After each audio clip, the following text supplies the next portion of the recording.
Hi there, it's Sam from poodles.co.uk. Thank you very much for joining me today. Today's project is this one. It's a double faceted box. So if anybody remembers, a couple of years ago, actually maybe I think 3 years ago now, I made a faceted box that was one way. It was just this part. So it was just a triangle there and it would cut off like that. And it was brilliant and it just swept the crafting world and I loved it. I shared well over 100 versions of it on my blog where people had shared them with me. And now I have a double faceted version.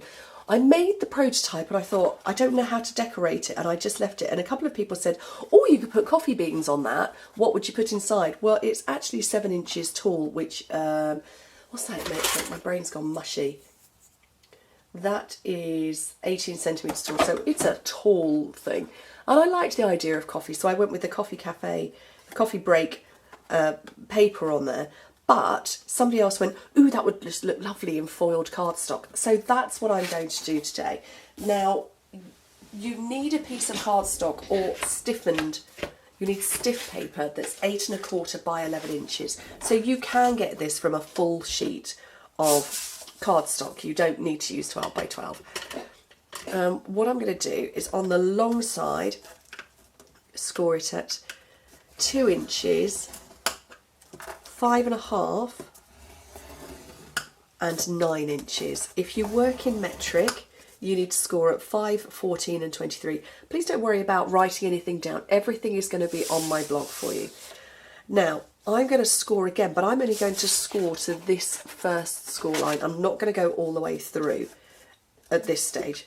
So 2, 4, 6, the 8, you do come all the way down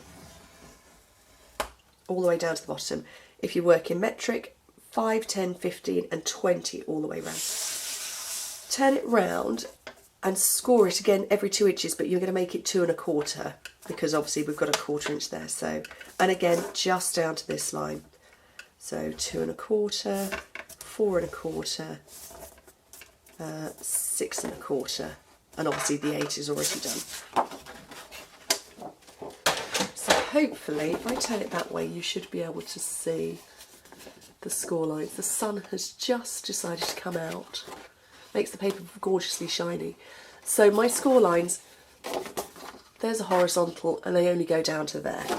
And what you need to then do is score from that one. Let me just run these score lines in so you can see them.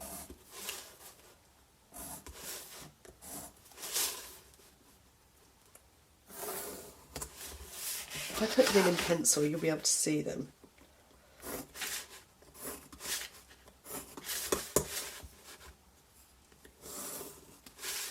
Because nobody can see what I'm doing. Seriously, that sunshine, October, hello, not good. So there's the score lines, and what you're going to do is you're going to go from that one all the way down to this one.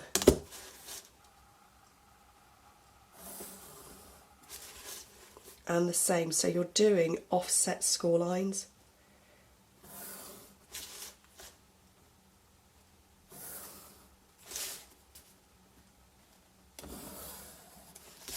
And then the same, you're going to bisect back again, so you're going to take from that corner to that one, all the way along. With your ruler, I'm simply putting it in pencil so you can see. And that's the pattern you're going to make, scoring. Does that make sense? I'm going to turn it over and score. Talk amongst yourselves. Because I need to get these lines in and I really am going to struggle to see myself. That sunshine is so bright. I look forward to seeing what happens when I brighten the video after I filmed it.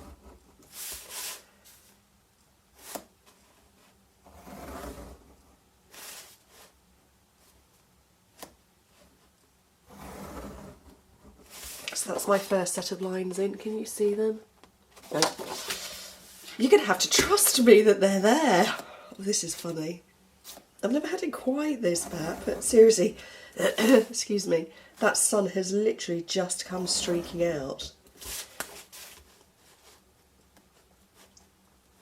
Fortunately, it's just in my eyes and it's not in the camera. I'm going to have to go and move something off. It's reflecting off this. This is, it's very shiny and it's reflecting off that on me. What a nightmare. Straight in my eyes. Okay, let's get these score lines burnished. The only ones you need to do are the straight lines, not the diagonal. The one in the middle, you need to go the wrong way. So do that one first. And burnish it well. And you need to burnish it well because mine keeps popping out at the back. And I want that in. So do burnish it well.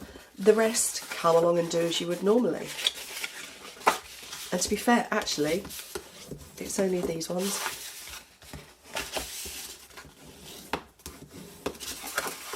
And that one long thin one over there. If you want to make yours 8.5 inches wide, because you work in 8.5 by 11, go for it. It's an adhesive part. We work in the rest of the world works in 8.25, not 8.5. Okay, so that's why mine's 8.25, in case you want to work with A4. So cut those parts.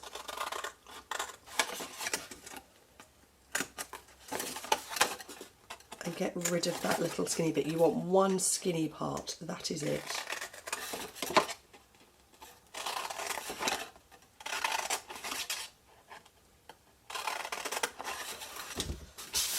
Okay, now come along and burnish and fold all those diagonal lines that you did before. Go in one direction first, don't try and go in both directions at the same time.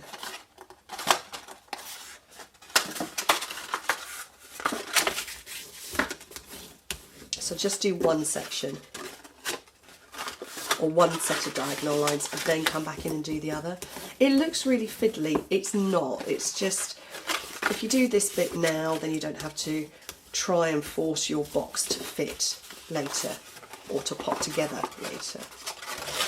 Because when you build it, it will just instinctively pull itself into shape.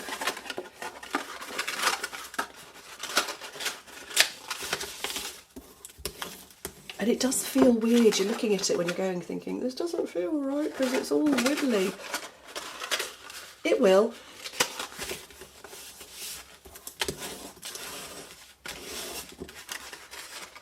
And the last one.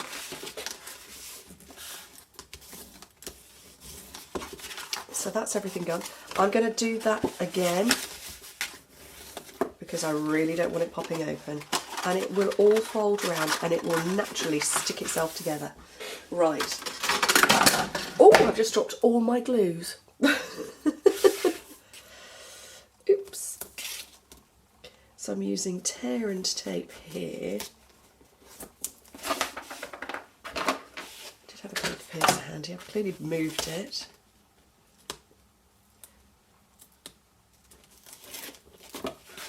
And my tear and tape has popped over the edge. You probably can't look at it. There's the sunshine. That's what's in my eye.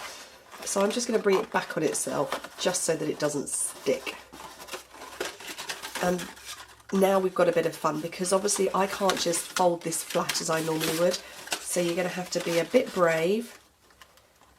And I'm keeping an eye on this part here and this part and lining them up. So you're going to need multiple fingers for this stage.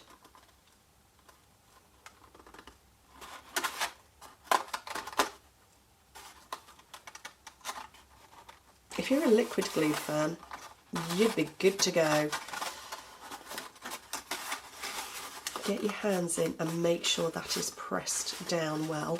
So my middle finger is actually reaching that part. So I know I can get that firmly done.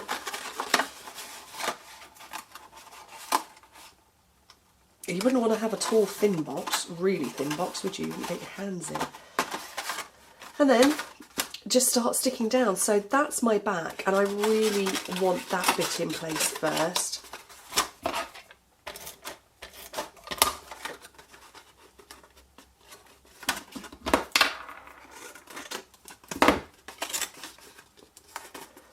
Okay, that's the back. This is now the top. Now the top on this one is actually snapped shut with a magnet. If you're putting sweets in or giving them to children, please don't give them magnets. Use something like Velcro buttons or something like that, or maybe a ribbon.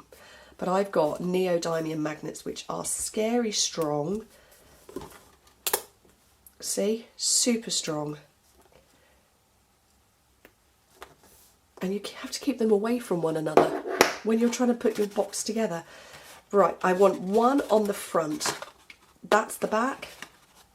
I think that's going to be the front. I'll make that my front. Mini glue dot onto the back of the magnet and into place there. Push it on really, really, really well. I'm pushing that very hard. Okay, get your other magnet and get that to stick to this one, because obviously you want your north and south and poles and all sorts in the right direction. Another mini glue dot. And actually, you don't want to be putting it like that. You want it to go on the underside of one. So this is going to be one of my sides. I'm going to rest it down. Get my fingers in there to push, because I want the second magnet to transfer over. This is how flipping strong they are. Doesn't want to separate. There we go. Push that really, really hard on. And now when you close the box, side, oh, wrong side. Side, side, back, top. Okay, so you don't want your magnet there and on display. You'd never separate the blooming thing. But having it just tucked out of the way, and it would even work under that bit as well. So that's at the very bottom, and it will still snap shut. Brilliant. So it's kind of up to you how you decorate. I'm bringing in the matching ribbon, and this is Soft Sky, so I'm bringing in Pool Party, because, you know, why not? But it's shimmery and it's shiny and it's pretty, and it's going to cover up this seam here, which is what I wanted it to do. I wanted it for no reason other than covering that up. And I'm going to have a whimsy bow. I'm going to try a whimsy bow off to one side.